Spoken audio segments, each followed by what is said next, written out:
Radio Chilango. ¿Perdida entre tanta información? No busques más. Bienvenide a Brújula Chilanga con Luisa Cantú.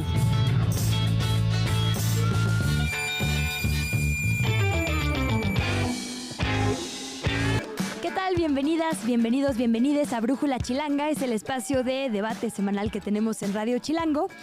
En esta ocasión vamos a hacer un giro a las conversaciones que hemos tenido en los últimos meses, porque ya hablamos un montón de campañas, ya hablamos un montón del Plan C, ya hablamos un montón de cómo se reacomoda la política. Y entonces se nos ocurrió que también hay otras formas de hacer temas que nos tocan a todas las personas políticos, como por ejemplo la crianza. Y por eso invitamos a 3 visiones políticas diferentes, a 3 partidos políticos distintos y 3 generaciones también de padres que también se dedican a la vida pública para debatir sobre eso, sobre su paternidad, sobre la crianza, sobre el rol del Estado con las infancias, con las adolescencias. Y por ello saludamos y agradecemos mucho que nos acompañe una vez más Demetrio Sodi. Él es exdiputado y ex senador, actual autor del proyecto de Salomón Chertorivsky para la ciudad a largo plazo. Bienvenido, Demetrio, y gracias. Gracias. El diputado actual del PAN en el Congreso de la Ciudad de México, ahora al Congreso Federal, Federico Doring, diputado electo, supongo se dice correctamente. Bienvenido también una vez más. Gracias. Buenos días a todos.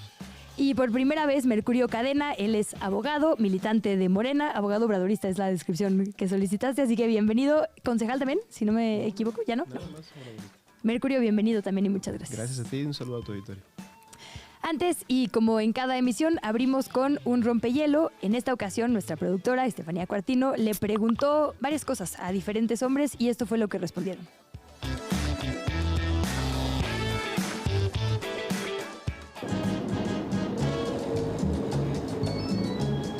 Preguntas para papás chilangos. ¿Por qué quisiste ser papá? Bueno, pues yo quise ser papá por el amor que le tenía a mi esposa. Como tal, no es que pues se haya planeado, ¿verdad? Simplemente, pues, bueno, tenía 4 años de relación con mi novia y posteriormente, pues, pasó, nos enteramos que íbamos a ser papás. De alguna forma, el terminar de realizarme como persona, como hombre y dejar algo en este mundo, que creo que lo mejor es dejar unos hijos con buen carácter, que sean caballerosos y que tengan siempre la oportunidad de transmitir los conocimientos y experiencias que mi padre me transmitió a mí. Por el amor a mi pareja, el amor a mi esposa y porque era algo que es consecuencia de la vida. ¿Crees que a los papás se les juzga y por qué? Pues yo creo que si eres un buen ejemplo y un buen padre para tus hijos, no tendrían por qué juzgarte. Yo siento que sí, de alguna forma siempre estamos haciendo juicio, a veces respetuosa, a veces no tan respetuosa, pero sí el hecho de ser papás se valora de una forma muy diferente al hecho de ser mamá. El ser papá a veces lo consideran como que uno tiene poca responsabilidad, pero es algo tan importante. Yo siento que la mujer es sumamente importante en el sentido de la conservación de la vida, pero en el sentido de la protección, desarrollo y educación de los hijos, la función del padre es fundamental como ejemplo, como guía. Creo que toda la persona que ejerce la paternidad está bajo el ojo de la sociedad. No creo que sea una mala cosa porque nos ayuda a mantenernos enfocados. O sea, en mi experiencia, que sí, a veces yo creo que no es algo en sí contra los hombres como tal, pero en sí contra cualquier papá o mamá, que siempre está la sociedad viendo cómo lo haces.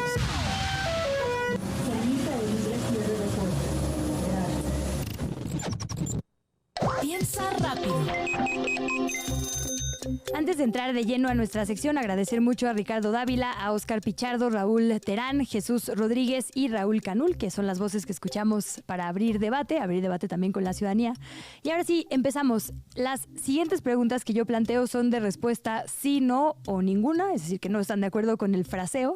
Y quizá después de contestar podemos debatir por qué están contestando lo que contestaron. Entonces, la primera que les haría es, yo ayudo a criar a mis hijos o a mis hijas. ¿Sí, no, ninguna? Bueno, en su momento no participé mucho, digamos. Era otro México. Era un México en que la mujer no trabajaba. Entonces, como que había una división. El hombre era el trabajador y la mujer era la que atendía la casa. Hoy es totalmente diferente. Hoy los dos trabajan y o se dividen las responsabilidades o simplemente el matrimonio fracasa y los hijos se atrasan, ¿no? Yo sí ayudo y es lo que más me gusta hacer en la vida, estar con mis hijas. Yo no estoy de acuerdo con el fraseo. No me parece que sea ayudar a la mujer. Creo que más bien es asumir la responsabilidad que nos toca. O sea, ¿debemos dejar de decir que le ayudamos a las mujeres, quizá? Yo creo que es importante. Es que no necesariamente. A ver, yo soy divorciado. Ajá. Obviamente yo ayudo a su crianza el tiempo que me tocan. Pero le toca primariamente a ella, digamos. Nos toca parejo a los dos en términos del convenio de guardia y custodia. O sea, no deben de ver en todo el patriarcado. O sea, yo soy una familia divorciada. Pues ni modo que no asuma con orgullo que cuando me toca estar con mis hijas, ayudo a su formación y a su educación. No estoy ayudándole a nadie. Asumo mi obligación con ellas. En ese sentido, los días que me tienen de compañía. En ese sentido, sí, pero es que no se suele decir así. Normalmente se dice que se ayuda a la crianza a quien tiene la responsabilidad principal. Si empezáramos a entender que se ayuda en la formación de una responsabilidad compartida, estaría de acuerdo. Pero la verdad es que el sentido común imperante sí orienta hacia una titular, digamos. Ahora, yo creo que se ve como responsabilidad, sí. Pero es una diversión, es un goce. Claro. El tener hijos no lo tiene uno. Hijos, qué bruto, voy a tener hijos, qué responsabilidad. Lo ve uno como una alegría, ¿no? Y también creo que va cambiando en el tiempo. Es decir, yo creo que, por ejemplo, yo no me metí mucho en la crianza de mi hijo. Bueno, no en la crianza, en la ayuda en el hogar. En la crianza todo el día. Y también soy divorciado. Pero siempre he tenido una relación. Y cada día la tengo mejor. Entre más grandes son mis hijos, son más amigos. Ya no son solamente hijos. Pero, por ejemplo, mi segundo hijo, mis hijas, que trabajan y trabaja el marido, los dos tienen las mismas responsabilidades en llevar dinero y en criar a los hijos. Y también es un goce. Los ves que los disfrutan, ¿no? No es, hijos, qué bruto, la responsabilidad, no. La responsabilidad uno tiene que convertirla en un goce. Mi hijo, el más chico, que tiene 30 años, él no quiere tener hijos, hasta ahora. Entonces son tiempos diferentes, ¿no? Pero no veamos a los hijos como un sacrificio, veámoslo como un goce, una realización de uno mismo. Sí, me gusta la palabra responsabilidad, creo que simboliza muy bien eso, ¿no? Porque sí implica cumplir con obligaciones, pero al mismo tiempo no verlo como un sacrificio, sino, digamos, estar a la altura para poder hacerle frente a algo, pues, que nos toca, ¿no? ¿Cambiarían algo? Mercurio, tú tienes una hija más chiquitita, tal vez te está tocando justo este tiempo que ahora describe Demetrio.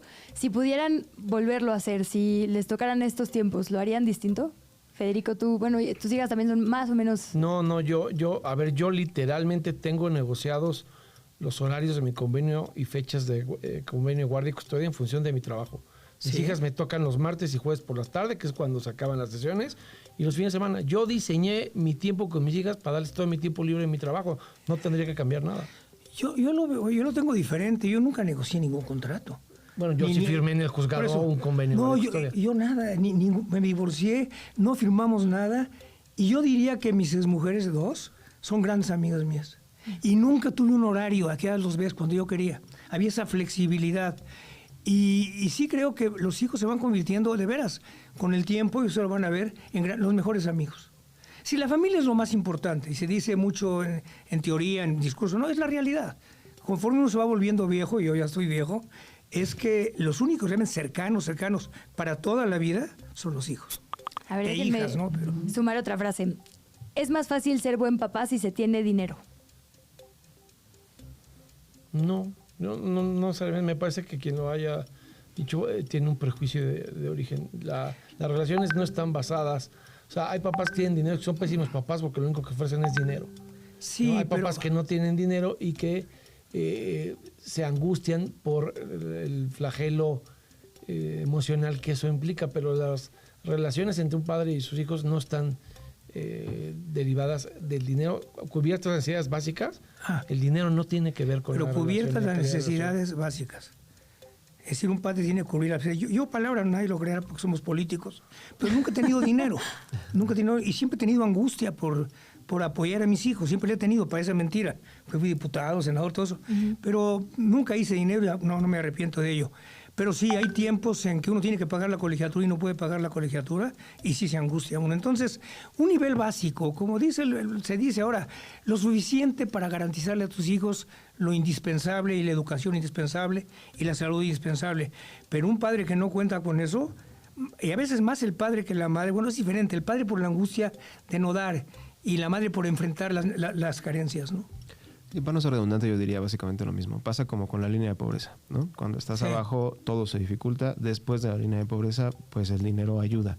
Hay un punto en el que, la verdad, el exceso o la acumulación, pues no sirven de mucho. E incluso cuando se despilfarra, hasta le puedes hacer daño a los hijos, ¿no? Pero, digamos, cruzando la línea de pobreza, estamos mejor que debajo de la línea, ¿no? De acuerdo. Sumo otra. Soy mejor papá que el mío. A ver, no. Yo, no, ¿quién sabe? Yo lo que creo es que se hace lo que se puede con lo que hay. Y mi papá fue la mejor versión que él pudo ser con las condiciones y con las causas que lo generaron a él como padre. Quiero creer que hoy tenemos condiciones y causas que nos permiten ser mejores padres en ese sentido, pero porque heredamos una serie de trabajo y de historia y de evolución incluso, que aunque puede parecer poca cosa a la luz de una comparación inmediata, pues en el fondo no lo es. Entonces, digamos, en ese sentido inmediato podríamos decir que sí, pero la verdad es que todos hacemos un poco, somos hijos de nuestro tiempo y de las causas y condiciones que nos permiten tener las herramientas para poder hacer esta enorme labor que es la crianza, ¿no? A ver tú. Suena muy poco inteligente decir eso. Nadie es mejor papá que una tercera persona. Y yo soy como papá en gran medida por el papá que tuve. Lo único que tengo es que cometo mis errores propios, algunos replicados de la formación que él tuvo conmigo, pero vivo en un México distinto y en tiempos distintos. Pero decir que alguien es mejor papá que otro, sea su papá o algún otro papá, implica que es una soberbia de alguien muy poco inteligente. Yo lo diría diferente. Yo creo que fui un papá muy diferente del mío, y mis hijas y mi yerno son muy diferentes a como soy yo. Y así lo van a hacer mis nietos. Por ejemplo, mi abuelo no envió a ninguna de sus hijas a estudiar carrera. Mi abuelo. No se usaba. Mi papá a todas. Bueno, ni la ofrecían seguramente. No, ni había espacio, pero mi papá a todas. Y yo a todas las envié a la carrera y a la maestría y a lo que quisieran. Y la cercanía, mi papá fue un hombre, bueno, fuera de serie, un gran médico, etcétera, pero un hombre que se dedicaba básicamente a estudiar y a prepararse. Yo tuve relación con él ya cuando estaba muriendo. Cuando faltaba un año para que se muriera, dije, no, yo no voy a tener en la conciencia en que no me acerqué mucho. Pero la cercanía que yo tengo con mis hijos y mis hijas, no las tenía él. Y la cercanía que tienen mis hijas y mis yernos con mis nietos, no las tuve yo. Creo que y sobre todo en una cosa, el papel de la mujer. El papel de la mujer ha cambiado radicalmente en la visión del padre, que la mujer era... Bueno, hasta en las universidades. Cuando yo llegué al Ibero, decían, ustedes llegan para casarse, le decían las mujeres. Y hoy es radicalmente... Existía la carrera MMC, ¿te acuerdas? Sí. Mientras me caso. Sí, claro. Nada más para andar un poquito, hablando de causas y condiciones, me refiero un poco al contexto que hoy vivimos, ¿no? Por ejemplo, el movimiento feminista hoy nos exige estándares mucho más altos que lo que los exigían antes, ¿no? Y con recursos fuertes, ¿no? Que van desde lo penal hasta cuestiones sociales y de reputación. Esas causas y condiciones hacen que hoy la paternidad sea muy distinta a hace un par de años. Sí. Pero sí creo que al final, sobre todo los padres que sí aman a sus hijos, pues hacen lo que se puede con lo que hay en el momento también. Tengo derecho a tiempo libre como papá. Sí, claro. Claro. Y la mujer también tiene derecho a tiempo libre. Y hasta los hijos tienen derecho a tiempo libre. Todos tenemos derecho. Y es que la vida es muy compleja. La vida no nomás es de pareja. La vida también es individual. Y la vida de los hijos tienen que tener su espacio. Y si no les da un espacio a los hijos, acaban siendo tan rebeldes que se separan. Yo me permito tocar un tema que también es importante. Los trabajos no remunerados, que es en donde suele caer los trabajos de cuidados. Una de las consecuencias más importantes es que justo quitan la posibilidad de ocio y de tiempo libre. Entonces, sí tenemos derecho al ocio, por supuesto, pero sí tenemos, me parece, al menos en mi opinión, que acatar y resolver los problemas del trabajo no remunerado, que ha sido una de las características fundamentales del patriarcado y que ha demeritado en gran medida la capacidad de ocio de las mujeres. Entonces, hay que considerar eso para ejercer nuestro derecho al ocio sin que eso suponga una excusa para perpetuar esa falta de tiempo libre que históricamente siempre ha caído sobre todo sobre las mujeres. Ahora, tú preguntabas una cosa que contestaron. ¿Tú cambiarías algo? Sí. A mí me faltó más tiempo y cercanía con mis hijos. En parte por el divorcio. No gocé el desarrollo de mis hijos cuando tenían 8, 10, 12 años. Porque estaba afuera. Y la familia sí es muy importante. Digo, no me arrepiento de lo que hice, me arrepiento de lo que me faltó. Okay. Federico, ¿agregas algo más o vamos a la siguiente? Del espacio libre. Para no saltarte en esta ronda. No, a ver, yo creo que parafraseando a Benito Juárez, el respeto al espacio libre y el espacio vital es la paz. Todo el mundo tiene derecho a su espacio vital y todo el mundo tiene derecho a su tiempo libre.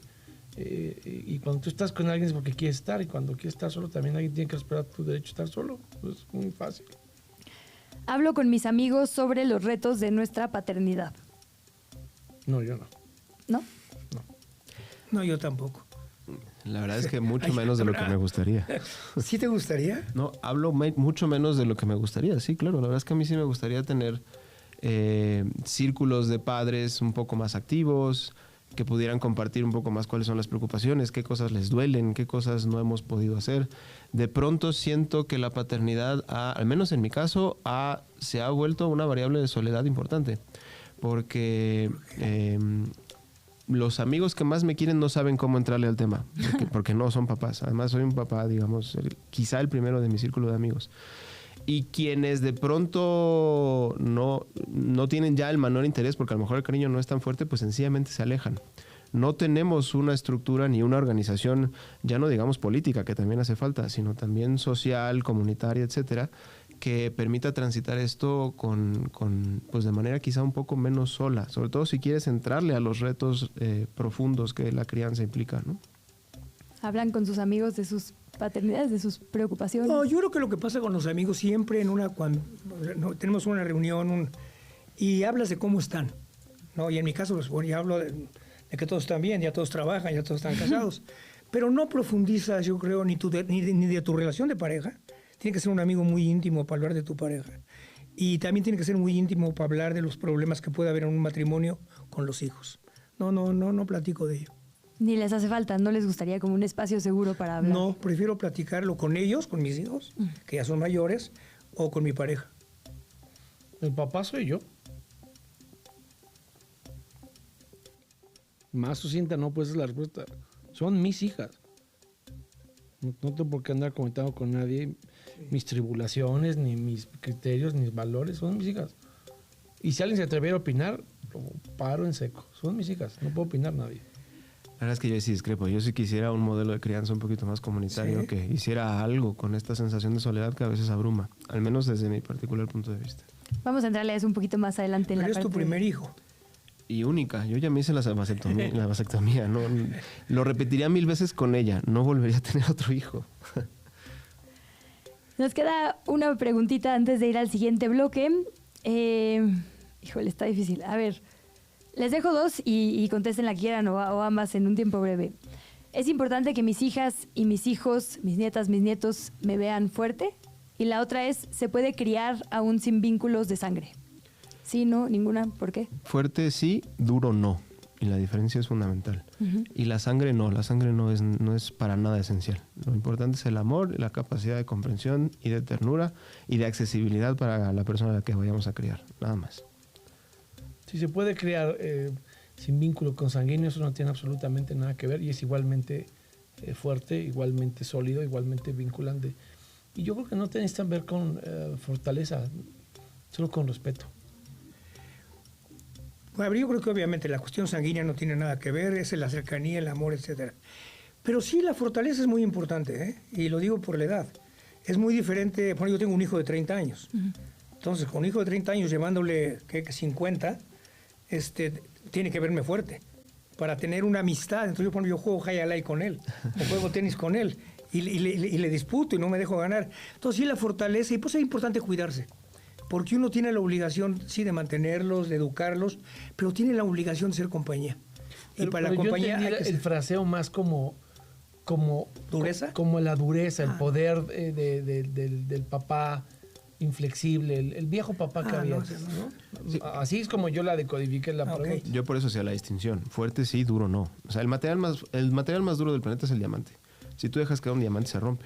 Y es normalmente lo que le pasa a los materiales duros. Rayan a los demás, nadie los puede rayar a ellos, pero se rompen con facilidad, es decir, son frágiles. Lo que se necesitan son papás fuertes, es decir, algo más parecido al bambú. Es decir, lo suficientemente suaves como para poder tener la flexibilidad necesaria para hacerle frente a las dificultades y acompañarlos en sus necesidades como hijos, hijas. Eso además yo lo estoy planteando como proyección, porque mi hija apenas tiene 1 año y 3 meses, pero eso es lo que a mí me gustaría ofrecerle a ella. ¿Qué quiere decir fuerte en cuanto a dureza de...? Yo creo que he cambiado, ¿no? Es decir, sí, pero viene de la frase esa de ¿por qué? Porque yo lo digo, ¿no? Pero ya se acabó. Bueno, ¿estás de acuerdo? Pero es el prejuicio con el que está formulada la pregunta. Pero yo creo que eso viene con las generaciones, ¿no? Ahora, yo nunca tuve un papá duro, tuve un papá tampoco amigo, pero cercano y muy abierto a la discusión y a todo. Y si hay papás duros que creen que con la dureza van a educar, con la dureza van a alejar. Déjenme cerrar este primer bloque agradeciéndoles un montón, de verdad, la confianza y abrir pues sus experiencias, que sé que no es tan fácil al respecto, pero bueno, quizás solo así haya gente del público que también se siente identificada o identificado con estas conversaciones, que quiera, ¿no?, poner sobre la mesa temas que no puede en otro espacio. Entonces, ojalá que se normalice hablar también desde los papás, para las mamás, para la sociedad, de las cosas que les ha tocado vivir. La siguiente parte ya tiene más que ver con todo este contexto que les atraviesa, qué ha pasado con el diseño de la política pública, ¿no? Cómo los hombres han influido en nuestras leyes, en nuestro diseño institucional, cómo está la infraestructura para la crianza, las becas, es decir, todo lo que hay ayuda igual a mamás y a papás, qué cambiarían, cuánto puede influir el Estado, todas y todos han estado involucrados de alguna manera u otra con la vida de función pública, cuánto puede o debe influir el Estado en lo que sucede en nuestros hogares, ¿no? En la crianza, en la educación, y por qué. ¿Quién quiere empezar? Mira, el momento actual no es fácil, porque igual que está dividido el país, no polarizado para no discutir con López Obrador, pero está dividido, ¿no? Y está dividido en las familias. Es decir, y en ciertos niveles, por ejemplo, yo tengo el que es más, digamos, de izquierda, o el único de mi familia soy yo. Entonces la discusión es sobre todo con mis yernos. Son conservadores al extremo. Se vuelve difícil la discusión. Y entonces se vuelve, o eres chilango, o eres chairo, o eres fifí, ¿no? Y pues no está fácil encontrar un término medio. Yo espero que después de la elección podamos alejarnos del radicalismo político. Lo espero. ¿En qué debe de influir? ¿Cuál fue el vocablo de la pregunta? Pues en realidad usé los dos. O sea, ¿cuánto debe o puede influir el Estado en la educación y la crianza? Sí, pues el vocablo fue influir en absolutamente nada. Lo único que tiene que hacer el Estado es garantizar que los niños y las niñas conozcan sus derechos, ahora que ya está reconocidos por la Corte, que hay una ley que reconoce sus derechos, y que conozcan sus derechos. Y le tiene que ofrecer a todos los mexicanos un abanico amplísimo de opciones para que decida cómo y dónde educar y formar a sus hijos, respetando los derechos de los menores de edad. De fuera de eso, el Estado no tiene maldita la cosa que hacer. No andamos buscando un papá gobierno, ni andamos buscando quien nos pontifique. ¿Pero no tiene que garantizar la educación? Sí, bueno, pero cuando digo con un espectro amplio, te tiene que garantizar que pueda haber escuelas, digamos, con formación religiosa, y escuelas laicas, que tú tengas en este país toda la libertad para escoger dónde y cómo educas a tus hijos. Y tus hijos deben de conocer todos los derechos que tienen para que nadie pero se los vaya... ¿Tú no estarías de acuerdo con el Estado laico y la educación laica? Sí, estoy de acuerdo, pero también hay educación religiosa privada. Y no pero el Estado tendría que dar educación religiosa. Yo no dije eso. Lo que dije es que no quiero que el Estado la acote ideológica o dogmáticamente y la quiera cancelar. Entonces, lo que tiene que hacer el Estado es darte todas las opciones para que tú escojas. A ver, déjame y tú sabrás a dónde matriculas a tus hijos. Pero el Estado no te puede andar prejuzgando apriorísticamente dónde y cómo. En las privadas, no en las públicas. En las privadas. Para problematizar, yo creo que tuve oportunidad de platicar con Federico de este tema en la sala. Sí, se echaron un buen debate antes de entrar. Y la verdad es que yo creo que el modelo que plantea Federico no alcanza. O sea, si analizamos las cosas que hay detrás de la crianza y de lo que eso produce, por ejemplo, en términos de identidades y de distribución del trabajo en función de ciertas identidades y demás, no hay manera de resolver, por ejemplo, el problema del trabajo de cuidados, ¿no?, que normalmente no es remunerado y que es uno de los puntos fundamentales de distinción entre hombres y mujeres todavía en este país. No hay manera de resolverlo si no logramos que el Estado entre a mucho más allá que únicamente el paradigma liberal de dar a cada quien lo que corresponda, como si todos fuéramos iguales en digamos, modelo en el que todo mundo llega a pie de ley, bajo un supuesto de igualdad. Ese supuesto de igualdad no es real.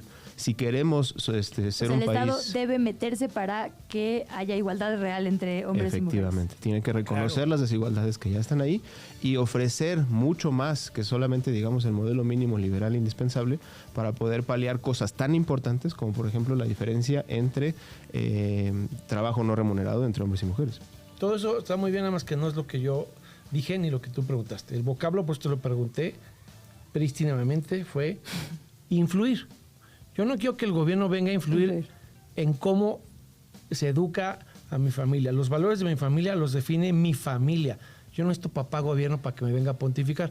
El gobierno tiene una labor de renivelación de oportunidades y tiene que ofrecerle a todos el acceso en condiciones de igualdad al desarrollo individual, académico, emocional y demás. Pero influir a título de qué o por qué me van a mí decir gobierno. A título del intento de construir una comunidad política. O garante de derechos. Pero tú dijiste una cosa al final. ¿Cuál? En las escuelas privadas tiene que haber total libertad. Sí, claro. En las escuelas públicas no tiene que haber cuestiones religiosas. No, por supuesto que no. Pero en las públicas tampoco puede haber adoctrinamiento ideológico ni político. Las públicas tienen que transmitir conocimiento y la única moral pública que existe es la que está legislada. Esos valores son los valores democráticos de una sociedad. Los demás son prejuicios individuales. Yo no voy a aceptar que una forma distinta a la mía de pensamiento se vuelva política pública si no está validada en una ley. La discusión que tenía con Federico justo es que detrás de toda aprobación legal siempre hay una discusión ideológica. Claro. O sea, lo que hoy es ley... Personas con ideología hacen las leyes. Lo que hoy es ley no es ley en el vacío, ni por accidente. A ver, déjenme aterrizarlo a un ejemplo muy concreto que vivimos, por ejemplo, en Nuevo León. Hay un legislador que no quería que hubiera educación sexual en las escuelas. Y entonces él decía, el Estado no se puede meter en la educación sexual, o lo que yo defino que es educación sexual para mis hijas e hijos. Lo cierto es que la educación sexual no solo es un derecho, es una herramienta para prevenir violencia, para prevenir embarazos no deseados, para prevenir enfermedades. Es decir, es una herramienta para las niñas y los niños. Entonces ahí hay un dogma no del lado del Estado, sino del otro lado. El Estado tiene que garantizarle a esas niñas y a esos niños... Pero ¿quién gana ahí, es el prejuicio de él y él está equivocado. Lo que tiene que tener, lo dije clarísimamente... A ver, yo nada más estoy problematizando. Los niños y las niñas tienen derecho a la información, al conocimiento y a todo lo que implique con el fallo de la Corte el libre desarrollo de su personalidad. Eso incluye educación sexual. Ahora, ¿qué hagan con esa información? Es problema de los menores de edad y cada familia. También en la Ley General de Salud se contemplan las dosis que cada quien puede, si se reconoce adicto, portar lícitamente y consumir lícitamente diario. Eso no hace que todo el mundo consuma esas drogas. Simplemente se norma el consumo para cuidar la vida y que no haya sobredosis. Pero entonces la información no hace que en automático tú tengas una conducta derivada. El Estado tiene que darte la información. Ya tú sabrás si con esa información la ejerces o no en un sentido o en otro. Yo creo que este debate se abre mucho con los nuevos libros de texto. Claro. Ahí se vuelve a abrir el debate. A ver, yo creo que el Estado tiene la obligación de dar información y la familia tiene que modular esa información, ¿no? Y cada quien decide qué hace con esa información. Pero la familia tiene que modularla. Claro. Pero lo que sí no puede ser, porque hay posturas, radicales en el PAN que se oponen a todo esto. Claro. Que quieren que no haya que ni se mencione el sexo. Y el otro aspecto también que creen que nos tienen que venir a pontificar. El otro está el otro extremo que dice que el niño a los 14 años ya puede decidir sobre su sexualidad. Tampoco, ¿no? La principal discrepancia que yo tengo con Federico es este punto de partida. Él, me parece, a lo mejor me equivoco y esperaría corrección si es así, parte de la existencia de ciertos conceptos neutrales. Y que esos conceptos neutrales formarían cierto conocimiento. Yo creo que eso no existe. Yo creo que incluso pero no tienen que ser neutrales. Yo creo, nada más para terminar, yo creo que incluso el concepto de conocimiento tiene una carga ideológica siempre. Para un bíblico, por ejemplo, cómo surgió el mundo es distinto a cómo surgió el mundo según la teoría de la evolución, por ejemplo, ¿no? Y cada quien llamará conocimiento a su conjunto de datos. Entonces, partir que hay una cosa objetiva que se llama conocimiento, que deriva en información, que es neutral y que se puede distribuir sin riesgo a la población y que eso es a lo que se tiene que abocar el Estado, es no reconocer que siempre hay una disputa ideológica detrás, sobre todo de los significantes vacíos más importantes. Por eso puse el ejemplo de las drogas. El Estado debe de informarte los riesgos para que el consumo de la droga sea lúdico. Lo que la Corte reconoció, pues yo no vengo aquí a la ideología, la Corte reconoció que los mexicanos tienen derecho al consumo lúdico de las drogas bajo la premisa de libre desarrollo de su personalidad. Lo que dice la Corte en su razonamiento jurídico es, si tú necesitas consumir marihuana para ser feliz, porque eso es lo que te hace feliz, el Estado no te lo va a negar. Ah, perfecto. ¿Cómo? A través de una legislación que diga que se la compras a alguien que no está lavando billete del narco. Es lo único que hay que ver. Pero hay valores detrás de esta resolución. Pero eso no hace que todo el mundo empiece a fumar marihuana. Pero, por ejemplo, yo sabré, déjame terminar un segundo. Sí, claro. Si con la información voy a consumir la marihuana que no consumo hoy día. De acuerdo. La única preocupación que tengo yo es que no se lave dinero en esa nueva industria que la Corte ya decidió que tiene derecho a existir en México. Pero por mí que haya la información. Y si alguien quiere fumar, que la fume. Nada más que no se la compre a un lavador de lana del Chapo. Detrás de todo eso hay ideología. Hay principios y hay estándares liberales, y eso es importante decirlo. Y no basta el principio legalista para salirse de la discusión. Por ejemplo, Lázaro Cárdenas modificó el artículo 6º constitucional en su momento para incluir dentro de las características que debía cumplir la educación pública el que fuera socialista. Eso hacía entonces, por el simple hecho de que ya era derecho positivo constitucional, que esa discusión y su operativización estuvieran ajenas a ideología. Yo creo que no. Y no porque se necesita algo más neutral, sino porque en el fondo el discurso de la neutralidad es falso. No existe tal cosa. Siempre hay un discurso ideológico detrás de todos los conceptos. Pero una pregunta, y viene con los libros de texto, claro, porque ese es lo que debate... Los de Marx. No son de Marx, ni mucho menos, ¿no? Los actuales. Por eso, los de Marx Arriaga me refiero. A ese Marx me refiero. No, la nueva escuela mexicana. Tiene el gobierno. Bueno, hay mucha herencia de... Tiene el gobierno. Todita. El derecho de establecer en los libros de texto cuestiones ideológicas. Yo creo que no. Yo creo que es inevitable. A ver, déjenme... Yo creo que tiene el derecho a cambiar la Constitución para meter cuestiones ideológicas. No, está bien. Pero no puede meter cuestiones ideológicas si no cambia primero la Constitución. Yo pondría una discusión interesante. Yo creo que es inevitable donde meter. Sí.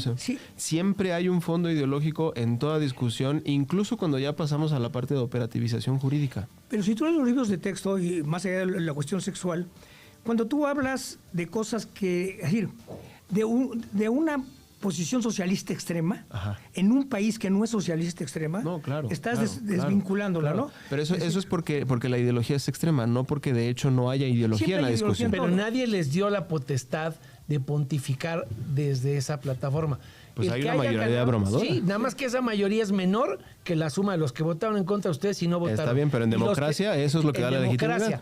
Pero la neutralidad a la que por ética y por valores democráticos deberían estar obligados es, tú estás mandatado a llevar adelante un proyecto, no andar troquelando desde la niñez, pontificando con tu ideología a los que todavía ni votan. A eso los tienes que dejar que formen su criterio propio. No podemos llamar... No tienes que andar manoseando desde la niñez. Bueno, en democracia el soberano se llama pueblo según el 39 constitucional y ese fue el que nos dio el mandato. Pero una cosa... Pero no los niños, ellos no votan y ya usan pero una cosa, en una democracia hay que respetar los derechos. En la verdadera democracia, la mayoría no puede ir en contra de los derechos de las minorías. No puede ir, porque la mayoría no puede ser de los derechos humanos, de acuerdo. Pero justo la discusión acerca de qué entendemos por derechos humanos sí pasa por criterios mayoritarios en democracia. Por la libertad. Si no dejemos máscaras y asumamos que vivimos en una sociedad oligárquica. Eso pasa por la libertad que tiene el padre de familia educar a sus hijos como considera.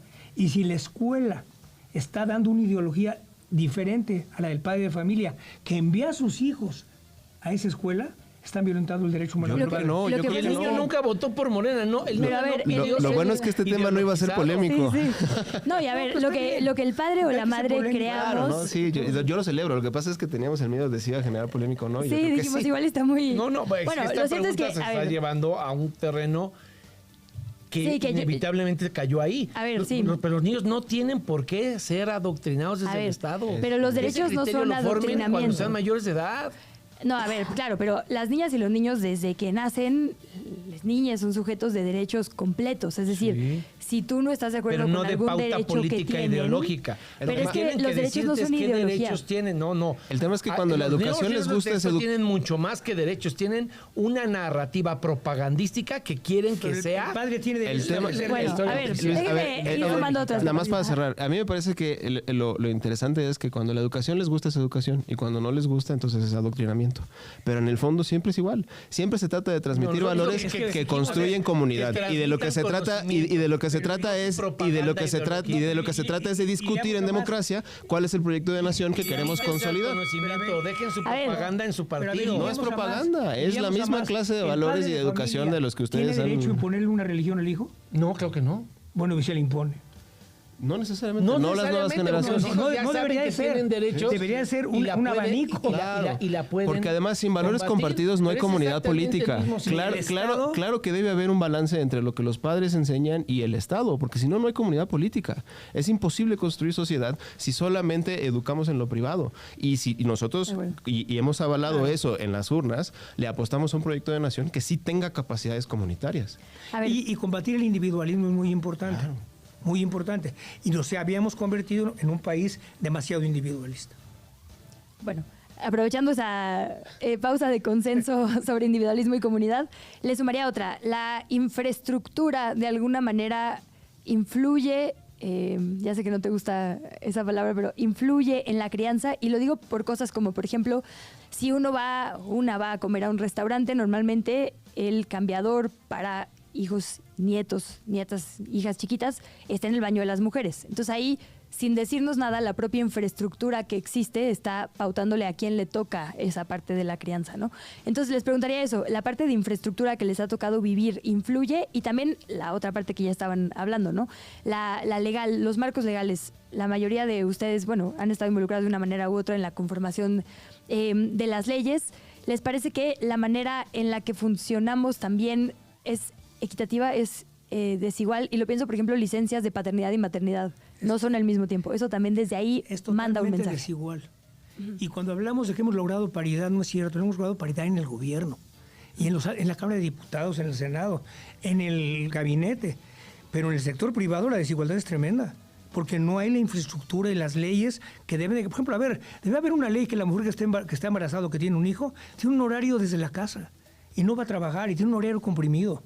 Y tendría que haber suficiente, obligar a las empresas a que tengan guarderías, obligar a las empresas a que den espacios. Es decir, el país tiene que avanzar más en infraestructura y en leyes que le garanticen realmente el derecho a la mujer de poder desarrollarse. No lo tiene. Estamos atrasadísimos porque todo ha sido la Cámara de Diputados y el Senado. Y creemos los políticos que con darle espacio en los políticos le estamos dando espacio a la gente que trabaja en el sector privado, que es el 95%. No es pareja la infraestructura, y por eso la política social es asimétrica. Por ejemplo, tú tienes el programa de las estancias infantiles que canceló este gobierno, era un apoyo fundamentalmente para mujeres trabajadoras. Pero cuando un hombre enviuda, él no tiene ningún acceso a ninguna materia, por ejemplo, de desempleo que le ayude a hacerse cargo temporalmente de su hija mientras trabaja. Entonces, está demasiado enfocado hacia las mujeres porque son las que tenían más vulnerabilidad y más discriminación, y a las que